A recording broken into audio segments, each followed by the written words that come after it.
കർത്താവായ യേശുക്രിസ്തുവിൻ്റെ ധന്യമുള്ള നാമം വാഴ്ത്തപ്പെടുമാറാകട്ടെ. ഈ സന്ദേശം കേൾക്കുന്ന ദൈവമക്കളെ, ഇന്നത്തെ സന്ദേശത്തിൻ്റെ വാക്യം സദൃശവാക്യം 12-ാം അധ്യായം അതിൻ്റെ 4-ാം വാക്യം. സാമർഥ്യമുള്ള സ്ത്രീ ഭർത്താവിന് ഒരു കിരീടം, നാണം കെട്ടവളോ അവൻ്റെ അസ്ഥികൾക്ക് ദ്രവത്വം.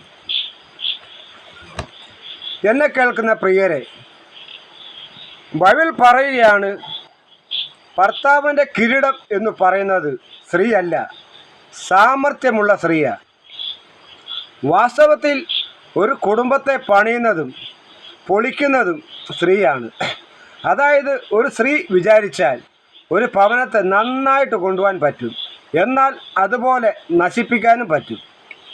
നമുക്കറിയാം, ചില സഹോദരിമാരൊക്കെ, കുറ്റം പറയല്ല, ചില സഹോദരിമാരൊക്കെ എടുത്തു കഴിഞ്ഞാൽ, ഒന്നും കൂടെ പറഞ്ഞാൽ വാ തുറന്ന് സംസാരിച്ച് കഴിഞ്ഞാൽ, പൊതുവെ നിന്ന് സംസാരിച്ച് കഴിഞ്ഞാൽ ആ സഹോദരിയുടെ ഭർത്താവിന് പിന്നെ തലയുയർത്തി നോക്കാൻ പറ്റത്തില്ല, അതുപോലെ നശിപ്പിച്ച് കളയും. എന്നെ കേൾക്കുന്ന പ്രിയരെ, ഈ വചനം കേൾക്കുമ്പോൾ നിങ്ങളുടെ നാവിനെ കടിഞ്ഞാനിടണം. കുടുംബം പണിയുന്നതിൻ്റെ ഏറ്റവും കേന്ദ്രം എന്ന് പറയുന്നത് നാവാണ്. ലേഖനത്തിൽ പറയുന്നുണ്ട്, നാവ് ഒരു തീയാണ്, അത് കാട് കത്തിക്കും. കാടല്ല, സത്യത്തിൽ വീട് തന്നെ കത്തിച്ച് കളയും.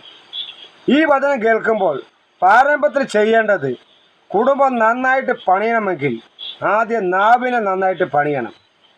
ശലോമോൻ സദൃശവാക്യങ്ങൾ എഴുതുമ്പോൾ 18-ാം അധ്യായം 22-ാം വാക്യത്തിൽ പറയുന്നു ഭാര്യയെ കിട്ടുന്നവന് നന്മ കിട്ടുന്നു. സത്യത്തിൽ എന്തുവാ?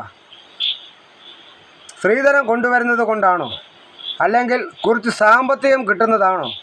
കുറച്ച് സ്വത്തും പണമൊക്കെയാണോ? അതല്ല ഉദ്ദേശിക്കുന്നത്. അങ്ങനെയെങ്കിൽ സ്വത്രം, ആഹാബ് എന്ന് പറയുന്ന രാജാവിൻ്റെ ഭാര്യയായ ഇസബേൽ സ്വത്തിന് വല്ല കുറവുണ്ടോ?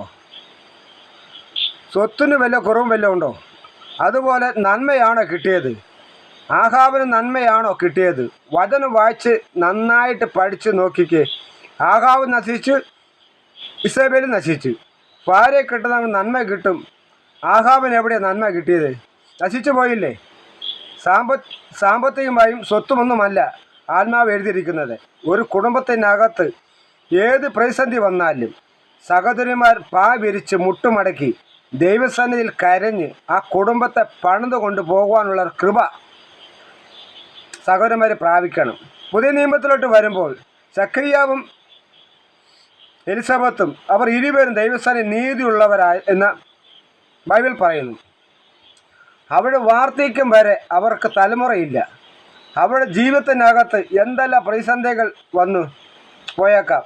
എന്നാൽ ബൈബിളിൽ അവരെക്കുറിച്ച് പറയുന്നത്, അവർ ദൈവസന്നിധിയിൽ നീതിയുള്ളവരെ.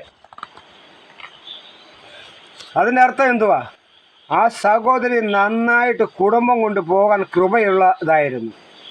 ഈ കാലഘട്ടത്തിൽ നമുക്കറിയാം, ഒത്തിരി കുടുംബങ്ങൾക്കകത്തും കടഭാരം വന്നിട്ടും, അതായത് സാമ്പത്തിക പ്രശ്നം വന്നിട്ടും, ഒന്ന് പറഞ്ഞ് രണ്ട് പറഞ്ഞ് ആ കുടുംബം തകർച്ചയിലോട്ട് പോകുന്നത് കാഴ്ച കാണാൻ കഴിയും.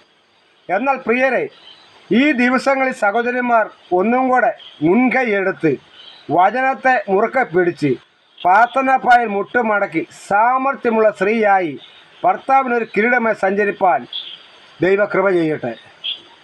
വിശ്വസിക്കുക, പ്രാർത്ഥിക്കുക.